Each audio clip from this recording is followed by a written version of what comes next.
बिस्मिल्लाहिर्रहमानिर्रहीम। अच्छा, last time हम सब रिंग के बारे में हमने डिस्कस किया था कि सब रिंग क्या होता है।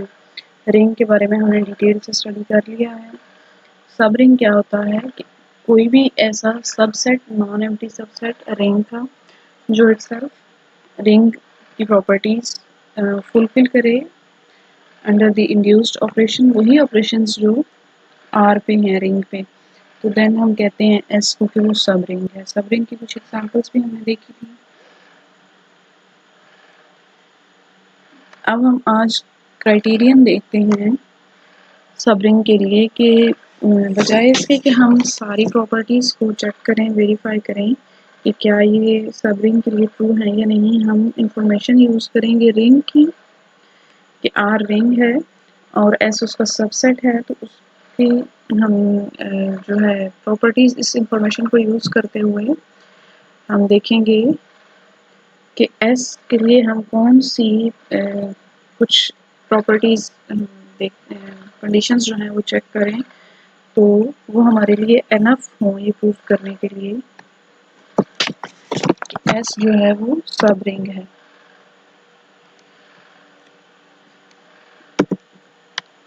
थ्योरम है, इससे इस क्राइटेरियन को प्रूव करने के लिए ये प्रूव्ड है थ्योरम। देखते हैं ज़रा इसको कि ये क्या क्राइटेरिया क्या कहता है।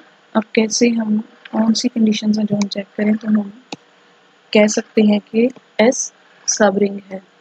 लेट्स से एस जो है हमारे पास एक नॉन एम्प्टी सबसेट है रिंग आर का,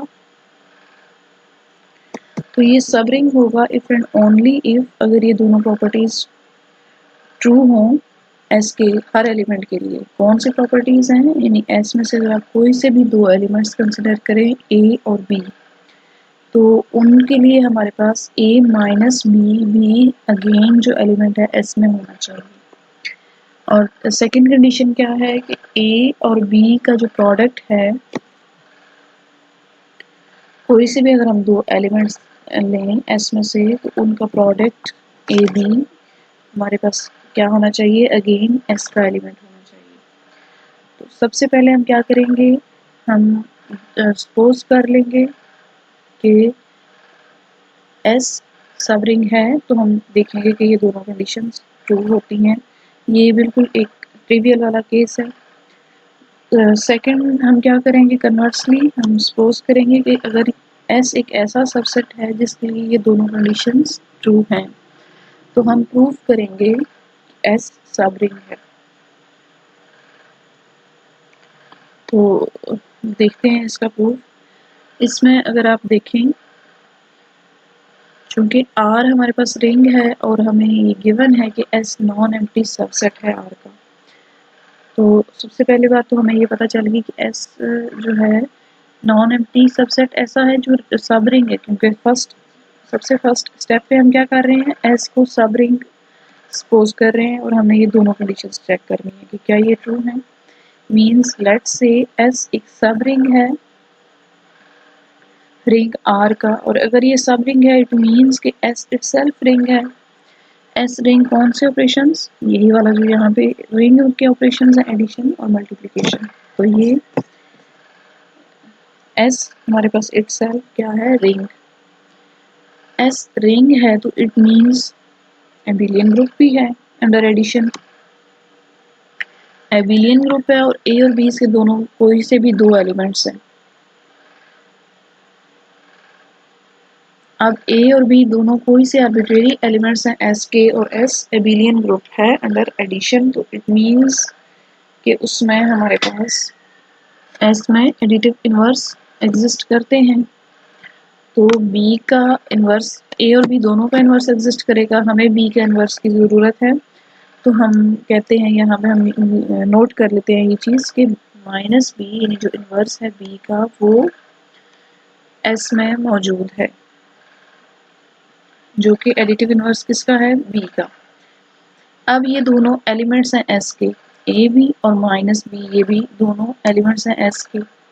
अब हम यहाँ पे चूंकि हमारे पास जो ऑपरेशन है एडिशन का वेल डिफाइंड है, तो हम क्या करेंगे, ए प्लस माइनस बी, ये जो इन दोनों का सम है, इनका यानी एडिशन है, वो हमारे पास अगेन एलिमेंट होगा एस का। और पीछे हम प्रूव कर चुके हैं कि इसको हम क्या लिख सकते हैं, a माइनस बी, रिजल्ट हम देख चुके हैं। तो देन इट मीन्स कि a minus B belongs to s। तो फर्स्ट कंडीशन तो फुलफिल हो गई। सेकंड कंडीशन जो है वो ये भी बिल्कुल ट्रिवियल है। क्यों? क्योंकि s जो है वो सब रिंग है, तो वो क्या होगा, अंडर मल्टीप्लिकेशन वो सेमी ग्रुप होगा। सेमी ग्रुप मीन्स कि ये ऑपरेशन इस पे वेल डिफाइंड है। तो जो ये हमने दो आर्बिट्रेरी एलिमेंट्स कंसिडर किए a और b, इनका प्रोडक्ट यानी a डॉट b, ये भी अगेन एक एलिमेंट होगा s का। इट मीन्स जब s हमारे पास रिंग होगा, सब रिंग होगा, तो इसमें ये दोनों कंडीशंस ट्रू होंगी। अब हम सपोज करते हैं कि s एक नॉन एम्प्टी सबसेट है रिंग R का, और ऐसा सबसेट है जिसके लिए ये दोनों कंडीशंस फुलफिल करते हैं, इसके सारे एलिमेंट्स ये कंडीशंस फुलफिल करते हैं। तो प्रूव हम क्या करेंगे कि S सब रिंग है। तो कन्वर्सली लेट्स से A और B कोई से दो एलिमेंट्स हैं S के। S क्योंकि नॉन एम्प्टी है तो इसमें एलिमेंट्स मौजूद होंगे।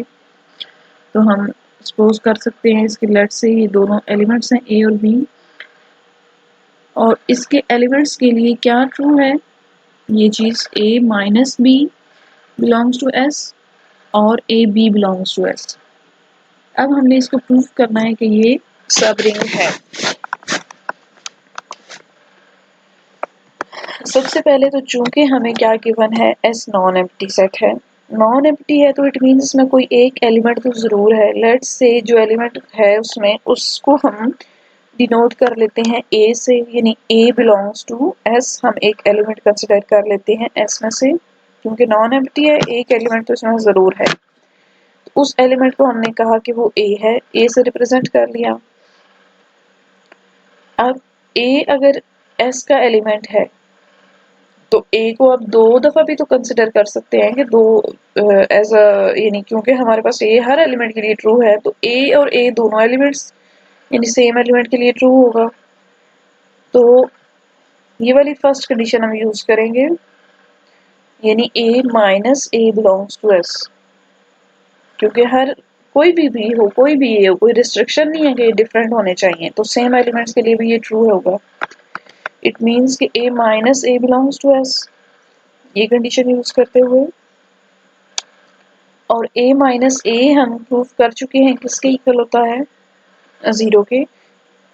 a एक्चुअली इसका एडिटिव इनवर्स है, दोनों एलिमेंट्स आर, यानी रिंग का तो एलिमेंट है ना, रिंग में हमारे पास ये किसके इक्वल होता है, 0 के। तो ये 0, फिर इट मीन्स कि अगर ये एलिमेंट चूंकि 0 के इक्वल होता है और ये वाला एलिमेंट अगर s में है तो 0 भी s में मौजूद है, और 0 s में अगर मौजूद है इट मीन्स के s के अंदर एडिटिव आइडेंटिटी मौजूद है। अब नेक्स्ट हम देखेंगे कि इनवर्स के लिए हम जरा देखते हैं कि क्या वो भी है। अब देखिए दो, अगर 0, हमें ये तो पता चल गया कि एडिटिव आइडेंटिटी तो यहाँ मौजूद है। तो इनवर्स, जो एडिटिव इनवर्स है वो हमने किसका चेक करना है, कोई सा भी जो एलिमेंट हमारे पास अगर s में कोई और मौजूद है, लेट्स से a से हमने डिनोट कर लिया, a एक और एलिमेंट है s में, हमने देखना है कि क्या इसका एडिटिव इनवर्स s में लाई करता है। तो चूंकि हमें पता है 0 भी s में मौजूद है, तो इन दोनों एलिमेंट्स के लिए अब हम फर्स्ट कंडीशन अप्लाई करेंगे। क्या बनेगा हमारे पास, 0 minus A belongs to s, और 0 माइनस ए किसके इक्वल होता है, 0 एडिटिव आइडेंटिटी है, तो कोई इफेक्ट नहीं आएगा इस एलिमेंट पे, यही अगेन हमारे पास यही आ जाएगा, minus A belongs to S. It means कि अगर कोई हमारे पास एलिमेंट ए एस में है, नॉन जीरो एलिमेंट है, तो उसका एडिटिव इनवर्स भी एस के अंदर मौजूद है। तो हमारे पास जो इनवर्स प्रॉपर्टी है वो भी होल्ड कर गई। अब लेट से ए और बी कोई से दो एलिमेंट्स हैं एस में, तो हम अभी देख चुके हैं कि कोई भी एलिमेंट अगर S में होगा तो उसका एडिटिव इनवर्स भी S में होगा। इट मीन्स B अगर S में है तो B का additive inverse means minus B भी S में है। अब इन दोनों एलिमेंट्स यानी A और माइनस B ये दोनों एलिमेंट्स हैं S के।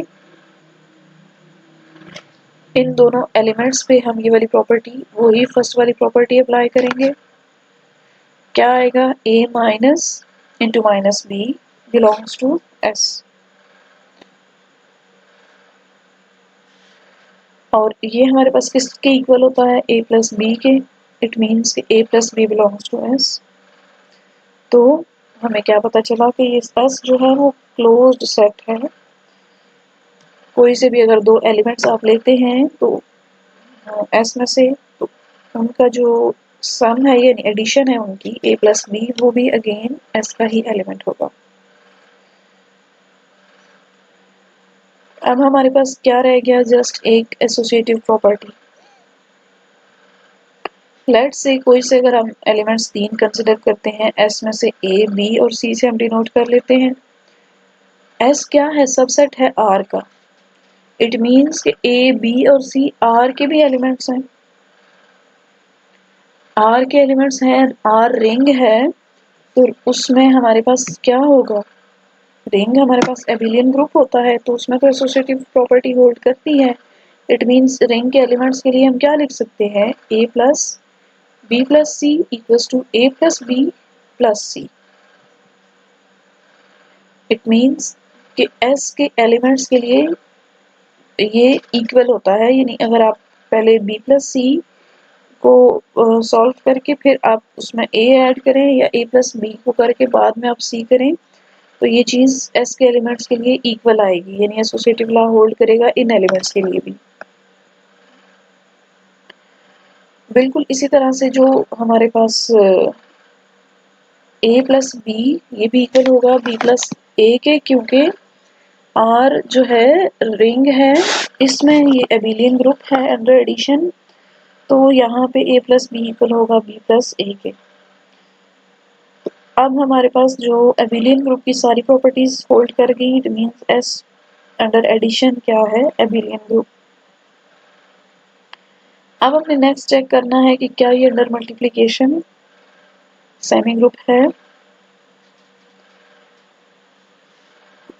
फर्स्ट ऑफ ऑल अगर हमारे पास कोई भी दो एलिमेंट्स हम कंसिडर करते हैं A और B S में से, तो जो हमारे पास सेकंड कंडीशन है वो गिवन है, वो क्या है कि उनका जो प्रोडक्ट है A B वो भी S का एलिमेंट होगा।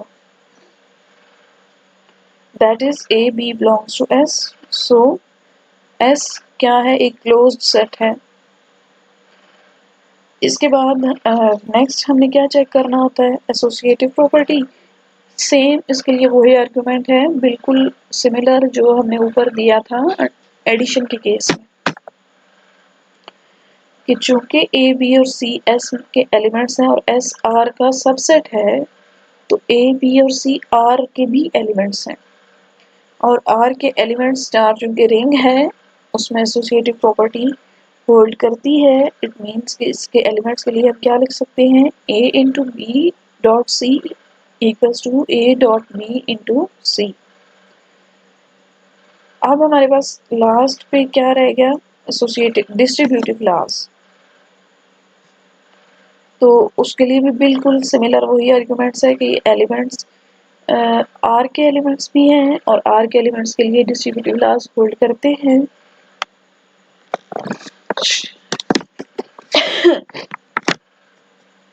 इसलिए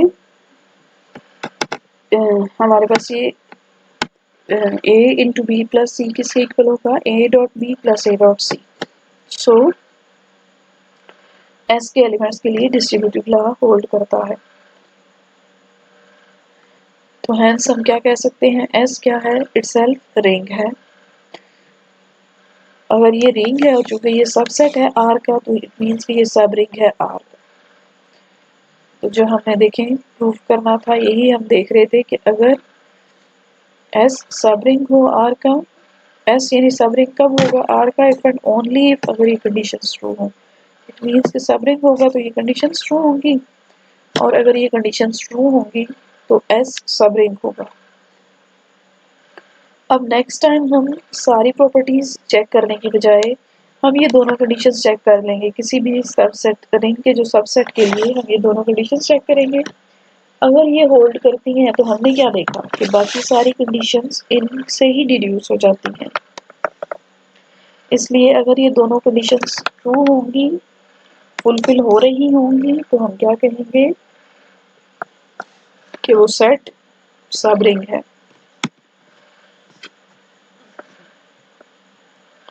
एग्जाम्पल इसकी कोई देख लेते हैं। बहुत सारी एग्जाम्पल्स आप चेक कर सकते हैं पीछे जो हमने लिखी हैं उसमें से आप मोस्टली आप ज़्यादा से ज़्यादा कोशिश करें कि वो आप उसको वेरीफाई करें ये चीज़ यूज़ करते हुए। लेट्स से सी हमने कंसिडर कर लिया सेट ऑफ कॉम्प्लेक्स नंबर्स, यानी ये रिंग है हमारे पास, और क्यू रिंग ऑफ क्वाटर्नियंस। इसको हमने कैसे डिफाइन किया, इस तरह से A naught plus A one I plus A two J plus A three K where A I from ring R sorry real numbers, यहाँ पे R real number not ring. तो सी को हम कॉम्प्लेक्स नंबर को कैसे define करते हैं, A naught plus A one I where A I यानी जो भी ए दोनों ए आईज हैं कोएफिशिएंट वो कहाँ से हैं, रियल नंबर्स में से।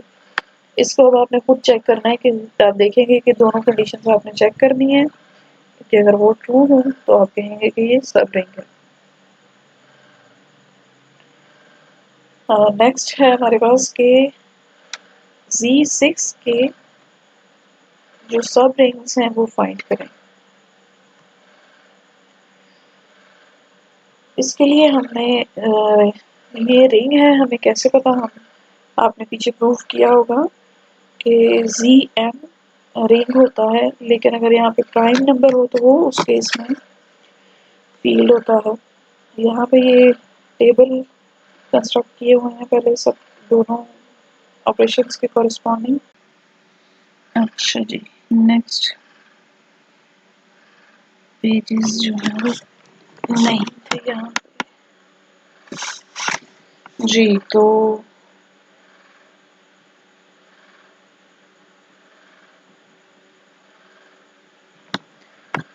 अच्छा ये हमारे पास Z6 है और इसके हमें चेक करने हैं सब रिंग्स। दोनों हमने इसके टेबल कंस्ट्रक्ट कर लिए।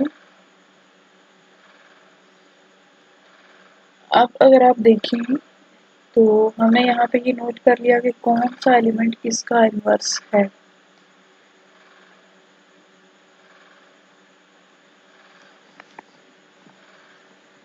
जैसे हमने कहा कि 0 और 3 आपस में क्या है, इन्वर्स है।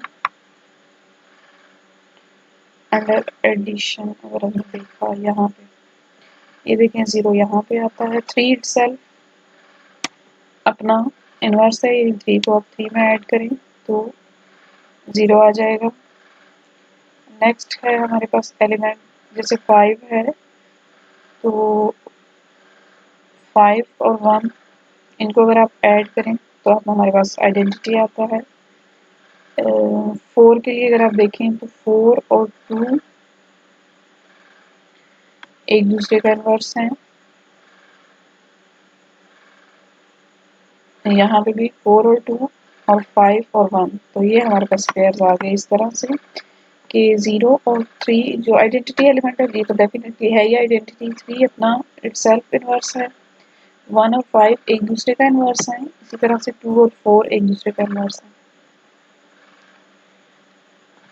एक तो जो है हम इनके आइडेंटिटी एलिमेंट तो हमें पता है कि सब रिंग में ज़रूर होना चाहिए, हर एक में होना चाहिए, तो आइडेंटिटी एलिमेंट मीन्स 0 तो होना चाहिए और 0 अगर इसमें मौजूद होना चाहिए। एक तो इटसेल्फ ये वाला इसका बन गया सबसेट जो कि सब रिंग होगा, बल्कि ये सब रिंग का कैंडिडेट होगा। आपने ये सारे खुद चेक करने हैं कि ये सब रिंग्स हैं या नहीं। इस तरह एक हम बना लेंगे 0 और 3 क्योंकि 3 इटसेल्फ अपना इन्वर्स है। 0 1 5, क्योंकि 1 और 5 एक आइडेंटिटी तो होना ही है, हर एक में 0 तो होगा ही। बाकी अगर हम इसमें 1 लिखते हैं तो हमें 5 नेसेसरली लिखना है, क्योंकि 1 का इन्वर्स क्या है, 5। तो ग्रुप होने के लिए ही सबसे पहले हमें पता है कि उसमें ये एडिटिव इन्वर्स तो होगा, फिर ही हम चेक करेंगे चीज़ें। तो 1 और 5 आ गए हमारे पास। इसी तरह से 0 और 2 और 4 के पेयर के साथ। इसके अलावा अगर आप देखें, आप इन दोनों का यूनियन लें, उसको भी चेक कर सकते हैं। 0 3 1 5, क्योंकि 1 और 5 एक दूसरे का इन्वर्स है, 3 अपना सेल्फ इन्वर्स है। बाकी अब आपने क्या चीज़ें चेक करनी है कि अगर 3 को 1 से मल्टीप्लाई करें, 3 को 5 से मल्टीप्लाई करें, जैसे 3 5 को मल्टीप्लाई करें, तो क्या वो इसके अंदर ही रहेगा आंसर? तो क्या आएगा इस केस में हमारे पास? 15 की क्लास कौन सी होगी यहाँ पे? 3 की क्लास। तो 3 ये एलिमेंट हमारे पास मौजूद है, देख लेते हैं यहाँ से। ये देखें, 3 को जब हमने 5 से मल्टीप्लाई किया तो 3 की क्लास आई, इट मीन्स की, क्योंकि आपने चेक करना है फिर अंडर मल्टीप्लिकेशन क्लोज्ड होना चाहिए, इसलिए आप इस तरह के पेयर्स सेलेक्ट करेंगे, इस तरह के सबसेट्स बनाएंगे। तो इट मीन्स इन दोनों को अगर आप कंबाइन कर लें, ज्वाइन कर लें, उसको भी आप चेक कर सकते हैं, वो भी एक गुड कैंडिडेट नज़र आ रहा है। इस तरह से हम इसको और इसको भी देख लेंगे। 3 को 2 से मल्टीप्लाई करें, 0 की क्लास आ जाएगी। 3 को 4 से मल्टीप्लाई करें तो भी 0 की क्लास आएगी, इसलिए ये भी इन दोनों को कंबाइन करने से भी हमारे पास एक नया सेट बन जाएगा, वो भी सब रिंग हो सकता है। इसके अलावा इन दोनों को अगर हम करें तो भी पॉसिबल है कि वो सब रिंग हो, क्योंकि अगर हम 5 को 2 से मल्टीप्लाई करें, 10 की क्लास, और 10 की क्लास इसमें किसकी होगी, 4 की, तो 4 ये आएगा इसमें। इसी तरह 4 को 5 से मल्टीप्लाई करें तो 20, जो कि 2 की क्लास होगा, ये आ जाएगा हमारे पास। इसलिए आप इन दोनों का यूनियन लेके भी चेक कर सकते हैं कि वो भी आपके पास एक सब रिंग होगा। इसी तरह इन दोनों का यूनियन लेके, इन दोनों का यूनियन लेके, ज़रूरी नहीं यूनियन के लिए कि वो हो, लेकिन आप जनरली इस यहाँ पे बन रहे हैं, आप चेक कर सकते हैं। आप बल्कि सेपरेटली अब सबको चेक करेंगे, लेकिन कैसे चेक करेंगे, वही कंडीशन लगा के। जैसे ये एग्जांपल यहाँ पे सॉल्व है कि इसको चेक किया गया कि सब रिंग है या नहीं है, तो सिंपली इसमें क्या किया, दोनों कंडीशन चेक की हैं। एक तो ए माइनस बी, यानी इसमें जितने भी एलिमेंट्स हैं उनके ये वाले कॉम्बिनेशन ए माइनस बी को चेक किया कि वो उसके अंदर बिलोंग करते हैं, और दूसरा उनका प्रोडक्ट, कि सबका प्रोडक्ट उसके अंदर मौजूद है, और अगर है तो देन हमने क्या कहा कि ये सब रिंग है। ये आप सारे, फिर इस तरह से आप सारे जो सबसेट्स हैं उनको चेक कर लेंगे। कुछ इस तरह के भी चेक करें जो सब रिंग ना हो, यानी ट्राई कर देखें जब कि कौन से ऐसे सबसेट्स होंगे जो सब रिंग नहीं होंगे। बहुत से ऐसे होंगे जो होंगे।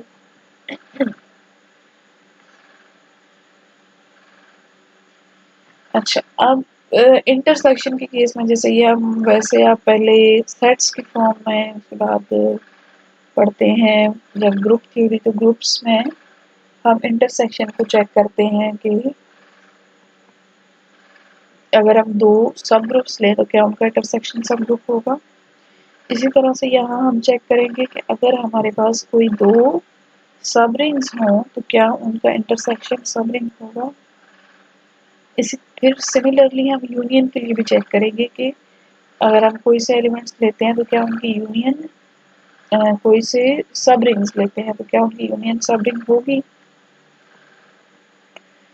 अच्छा, ये इंटरसेक्शन वाला जो है, अगर आप कोई से दो एलिमेंट्स के लिए चेक कर लें, अगर जैसे ए और बी दो अगर हमारे पास सब रिंग्स हैं, तो आप चेक कर लें अगर ए इंटरसेक्शन बी सब रिंग है, तो उसे आप किसी भी जो फाइनाइट फैमिली है इंटरसेक्शन सब रिंग्स की, उसके लिए आप एक्सटेंड कर सकते हैं।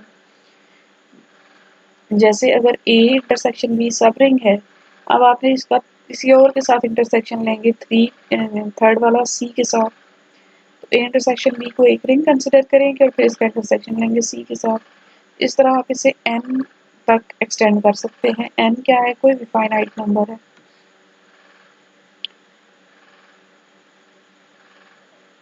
ओके, अच्छा, यहाँ पे इसका प्रूफ उसके लिए आपने क्या देखना है, चूंकि हमारे पास लेट से हमने ये एस आई एक कलेक्शन ले ली, यानी एक फैमिली ऑफ सब रिंग्स है। ये सब रिंग्स किसके सब रिंग्स हैं? आर के सब रिंग्स हैं, और आई वेरी करता है 1 से n तक, इसमें मीन्स n एलिमेंट्स हैं। अब हम कंसिडर करते हैं इनका intersection, that is intersection of S i where i varies from 1 to n। इसको हमें चेक करना है कि क्या ये सब रिंग है या नहीं। सबसे पहले तो हम इसको देखेंगे कि क्या ये नॉन एम्प्टी है। तो ये सारे एस आई क्या हैं? सब रिंग्स हैं। तो हर एक में हमारे पास क्या मौजूद होगा? Additive identity. S1 S2 up to Sn क्या हैं? सब रिंग्स हैं। तो इन सब में हमारे पास जो आइडेंटिटी एलिमेंट है वो तो ज़रूर होगा, क्योंकि सब रिंग्स क्या होते हैं? ग्रुप, जाहिर है, अंडर एडिशन। तो ये हमारे पास हर एक में होगा। अगर ये हर एक में है तो इट मीन्स ये इंटरसेक्शन में भी बिलोंग करता है। तो दिस इम्प्लाइज, क्योंकि ये आपके पास क्या है? फॉर ऑल आई, यानी हर आई के लिए हमारे पास जो ज़ीरो है ये एडिटिव आइडेंटिटी, ये एस आई में लाई करता है। तो अगर ये हर एक में मौजूद है तो इट मीन्स कि ये किस में होगा? इंटरसेक्शन में। अगर इंटरसेक्शन में हमें एक एलिमेंट ऐसा मिल गया जो यहाँ पे बिलोंग करता है तो इट मीन्स कि इंटरसेक्शन जो है ये क्या है? Non empty. तो ये नॉन एम्प्टी सेट है। सबसे पहले तो आपने इसको नॉन एम्प्टी चेक करना है। नॉन एम्प्टी है तो अब हम इसमें से कोई से दो एलिमेंट्स कंसिडर कर लेते हैं। लेट से ए और बी, कोई से दो एलिमेंट्स हमने इंटरसेक्शन में से ले लिए। अगर ये ए और बी इंटरसेक्शन में लाई करते हैं तो इट मीन्स ये हर एस आई में लाई करते हैं।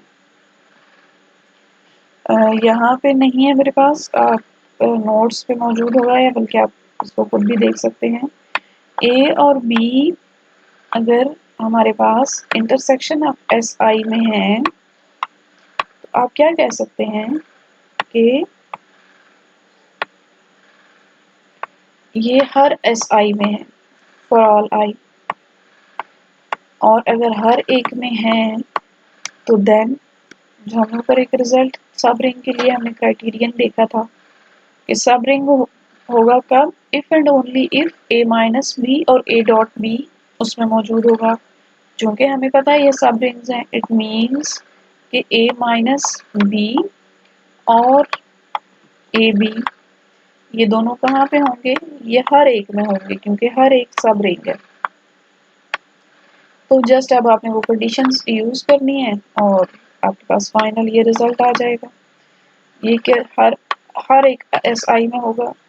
अब अगर ये हर आई के लिए है इसमें मौजूद तो किस में होगा? इंटरसेक्शन में। तो बस हमारा रिजल्ट आ जाएगा कि ये जो दोनों एलिमेंट्स हैं ये किस में लाई करते हैं? इंटरसेक्शन ऑफ एस आई में, क्योंकि हर एक में है तो इंटरसेक्शन में भी आ जाएंगे। तो अगर ये इंटरसेक्शन में लाई करते हैं इस सबसेट में, ये एक नॉन एम्प्टी सबसेट था जिसमें ये दोनों कंडीशंस फुलफिल हो रही हैं, यानी ए माइनस बी और ए डॉट बी दोनों यहाँ पे लाई करते हैं। इट मीन्स ये क्या है? सब रिंग है। बिल्कुल इसी तरह से अब आपने यूनियन के लिए भी चेक करना है, क्योंकि क्या यूनियन अगर आप लें ए और बी का तो उस केस में कि क्या हमारे पास वो सब रिंग होगा या नहीं होगा। और अगर नहीं होगा, अगर तो प्रूव हो जाए कि है तो फिर तो वेल एंड गुड। जैसे इस केस में इंटरसेक्शन हमने देखा कि ये सब रिंग है। अगर आप नहीं प्रूव कर सकते, मीन्स हमारे पास कोई भी ऐसी सिचुएशन नहीं बन रही कि वो कंडीशंस ट्रू हो या हम उनको लिख सकें कि ये ट्रू हैं, तो देन हम उस केस में एक काउंटर एग्जांपल फाइंड करने की कोशिश करते हैं। अगर आपको काउंटर एग्जांपल मिल जाती है, मीन्स ऐसी एग्जांपल मिल जाती है कि जिसमें ए यूनियन ए और बी दोनों तो सब रिंग्स हैं लेकिन ए यूनियन बी सब रिंग नहीं है, तो देन हम वो एग्जांपल दे देते हैं, वो कोट कर देते हैं कि इट मीन्स कि ए यूनियन बी जनरली सब रिंग नहीं होता। ये आप खुद करेंगे, अगर कोई इशू हो तो हम डिस्कस कर सकते हैं। नेक्स्ट है हमारे पास, ओके,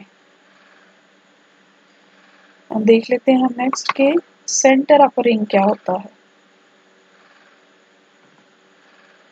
आर हमारे पास कोई भी रिंग है, लेट्स से आर प्लस और यहाँ पे ये मल्टीप्लिकेशन इन दोनों ऑपरेशन के कॉरेस्पॉन्डिंग इनके रिस्पेक्ट से रिंग है। सेंटर ऑफ आर को हम कैसे डिफाइन करेंगे? जनरली हम इसको C of R, most of the time हम जी ऑफ आर भी लिखते हैं, ज़्यादा ये यूज़ होती है, लेकिन ये भी आप देखेंगे बहुत सी जगह ये भी यूज़ होती है, सी ऑफ आर लिखे या जी ऑफ आर लिखे। तो ये हम इस तरह से इसको कैसे डिफाइन करेंगे? सेंटर में कौन से वाले एलिमेंट्स होंगे? आर यानी रिंग के वो वाले एलिमेंट्स, लेट्स से एक्स, जो रिंग के बाकी सब एलिमेंट्स के साथ कम्यूट करें। यानी ये रिंग का एक ऐसा एलिमेंट है, चूंकि रिंग में आप देखें हमारे पास ये अंडर मल्टीप्लिकेशन ग्रुप नहीं होता, इसलिए हम इसमें हमें नहीं पता होता कि कम्यूटेटिव ला यानी होल्ड करेगा, most of the time hold नहीं करता। तो उस केस में अब आप क्या करेंगे? ये कुछ ऐसे एलिमेंट्स आप देखेंगे क्या ऐसे एग्जिस्ट करते हैं, वो फाइंड आउट करते हैं हम। कौन सा एलिमेंट आएगा इसमें? वो एलिमेंट रिंग का जो रिंग के हर एलिमेंट के साथ कम्यूट करता है, मीन्स x इंटू ए इक्वल किसके है? 8 इंटू एक्स के। तो अगर ऐसे एलिमेंट्स मौजूद हैं जो रिंग के हर एलिमेंट के साथ कम्यूट करें, उनकी अगर आप एक कलेक्शन ले लें, उन्हें हम क्या कहेंगे कि वो सेंटर ऑफ रिंग है। सेंटर ऑफ रिंग जो है इसको अब हम चेक करेंगे कि क्या ये सब रिंग है आर का या नहीं। इसको हम बाद में देखेंगे। देखते हैं यहाँ पे कोई एग्जांपल है इसकी, तो वो सबसे पहले देख लेते हैं। ओके, यहाँ पे एग्जांपल नहीं है, तो चले मैं आपको नेक्स्ट टाइम एग्जांपल खुद इसकी करवा दूंगी, फिलहाल तो टाइम नहीं है इतना और मैंने नोट डाउन भी नहीं की हुई, इसलिए हम थोड़ा सा देख लेते हैं ये रिजल्ट्स। सेंटर ऑफ रिंग को आपने चेक करना है कि सब रिंग है या नहीं, वही हम कंडीशंस, तीन जो कंडीशंस है, सबसे पहले तो हम इसको चेक करेंगे कि क्या ये नॉन एम्प्टी है या नहीं है। यहाँ पे नहीं हुआ, लेकिन हम करेंगे। अगर आप देखें तो सेंटर ऑफ रिंग में हमारे पास जो आइडेंटिटी एलिमेंट है वो तो होगा ज़ीरो। क्यों? क्योंकि ज़ीरो को आप किसी भी एलिमेंट के साथ मल्टीप्लाई करें, दोनों साइड्स पे जैसे मर्जी मल्टीप्लाई करें, हम प्रूव कर चुके हैं कि वो ज़ीरो की इक्वल होता है। तो ज़ीरो आपके पास यहाँ पे लाई करेगा, इट मीन्स ये आपके पास नॉन एम्प्टी है। सबसे पहले आपने नॉन एम्प्टी चेक करना है। नेक्स्ट स्टेप क्या है? हमने अगर नॉन एम्प्टी है तो हम यहाँ से एलिमेंट्स कंसिडर कर सकते हैं। लेट्स से x1 और x2 दो एलिमेंट्स हैं सेंटर में। अगर ये दोनों सेंटर के एलिमेंट्स हैं तो इट मीन्स कि ये क्या, कौन सी कंडीशन ट्रू है इनके लिए? इनके लिए ये चीज़ ट्रू है कि x1 इंटू ए इक्वल होगा a इंटू एक्स, जबकि a क्या है? कोई भी आर्बिट्रेरी एलिमेंट है रिंग का, यानी रिंग के हर एलिमेंट a के लिए है हमारे पास x1, a इक्वल होगा a टाइम्स x1, और यही कंडीशन होगी x2 के लिए भी, वो भी ट्रू, वो भी फुलफिल करेगा ये प्रॉपर्टी। अब हमने चेक क्या करनी है? वो दोनों कंडीशंस चेक करनी है। एक कंडीशन तो ये चेक करनी है कि अगर आप x1 माइनस x2 ले, उसको हमने देखना है कि क्या वो सेंटर में बिलोंग करता है या इसमें बिलोंग करता है, तो वो कब उसका एलिमेंट होगा। अगर यानी हमने चेक करना है इस एलिमेंट को कि ये इसमें है या नहीं है, कब होगा? अगर ये वाली कंडीशन फुलफिल करे, तो इट मीन्स हमें ये कंडीशन चेक करनी है। कंडीशन कैसे? लेट्स से चेक कर लेते हैं, अभी देखते हैं कि क्या ये ट्रू है या नहीं। तो x1 माइनस x2 को हम मल्टीप्लाई करेंगे a के साथ। अब देखते हैं कि किसके इक्वल होगा। सबसे पहले तो डिस्ट्रीब्यूटिव लॉ यूज़ करते हुए आप इसको सिंप्लीफाई करके इस तरह लिख सकते हैं। देन ये हम दोनों जो गिवन थी कंडीशंस ये यूज़ करेंगे, क्योंकि हमने एलिमेंट सेंटर में से कंसिडर किए थे, हमने देखा था कि ये दोनों फुलफिल करेंगी, ये ट्रू होंगी। इसको यूज करते हुए हम क्या लिख सकते हैं, इसको ax1 और ax2। अब फिर दोबारा से डिस्ट्रीब्यूटिव लॉ यूज करके आप लिख सकते हैं इस फॉर्म में। हमने क्या देखा, ये वाला जो एलिमेंट है x1 माइनस x2, ये कम्यूट करता है रिंग के हर एलिमेंट a के लिए, क्योंकि a कोई भी आर्बिट्रेरी एलिमेंट है। अगर ये कम्यूट करता है, ये कंडीशन ट्रू है, तो इट मीन्स ये वाला जो एलिमेंट है ये कहाँ लाई करेगा, ये हमारे पास सेंटर में,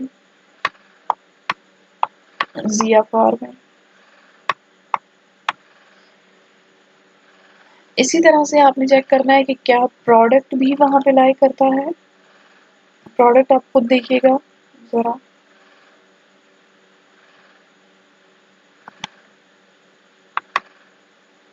टाइम है अभी, ओके।